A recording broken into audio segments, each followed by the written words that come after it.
അതിജീവിതയെ, എനിക്ക് അതിജീവിതകളെ ബഹുമാനമാണ് കേട്ടോ, വ്യാജ അതിജീവിതകളെ ബഹുമാനക്കുറവുള്ളൂ. ഈ വ്യാജ അതിജീവിതയെ പുറകിൽ നിന്ന് കളിപ്പിക്കുന്നവർ ചെയ്യുന്നതിന്റെ ലക്ഷ്യം എന്താന്ന് വളരെ ക്ലിയർ അല്ലേ? ഈ വ്യാജ അതിജീവിത രാഹുൽ മാങ്കൂട്ടത്തലിനെ കൊടുക്കാൻ നോക്കുകയാണ്. അതുകൊണ്ട് നിങ്ങൾ ഇത് എല്ലാവരിലേക്കും എത്തിക്കണം. മുഖ്യധാരാ മാധ്യമങ്ങൾ ചെയ്യില്ല. രാവിലെ മനോരമ അടക്കം വാർത്ത ചെയ്തുകൊണ്ടാണ് ഞാൻ ചെയ്യുന്നത്. അത് രാവിലെ എണീപ്പിച്ചത് അപ്പോൾ 1-2 മീഡിയക്കാരാണ്. മനോരമ അടക്കം 4 ദിവസമേ കല്യാണം ഉണ്ടായിരുന്നുള്ളൂ, പിന്നീട് കല്യാണം ഒഴിഞ്ഞു എന്നൊക്കെ പറഞ്ഞു. അങ്ങനെ കല്യാണം ഒഴിയുന്നൊരു പരിപാടിയില്ല. ഇപ്പോഴും ഡിവോഴ്സ്ഡ് അല്ല.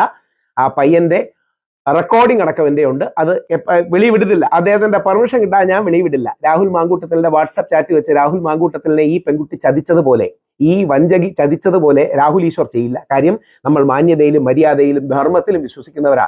4 ദിവസമായിരുന്നു കല്യാണം എന്നുള്ളത് പച്ചക്കള്ളമാണ്. 1 മാസത്തിനകം കല്യാണം ഒഴിഞ്ഞു എന്നുള്ളത് പച്ചക്കള്ളമാണ്. ഇതുവരെ ഡിവോഴ്സ്ഡ് ആയിട്ടില്ല എന്നുള്ളതാണ് സത്യം. അതിന് ആ പയ്യനുണ്ട്. ഇനി മാധ്യമങ്ങളോട് എനിക്ക് റിക്വസ്റ്റ്, ആ പയ്യൻ സംസാരിക്കുമെന്ന് എനിക്കറിയില്ല, ഞാൻ പോയി കണ്ടു നോക്കാം. പക്ഷേ ആ പയ്യനോടും കൂടി ചില സത്യങ്ങൾ ചോദിക്കണം. ഈ പെൺകുട്ടിയെ കുറിച്ചുള്ള ചില സത്യങ്ങൾ, അവളുടെ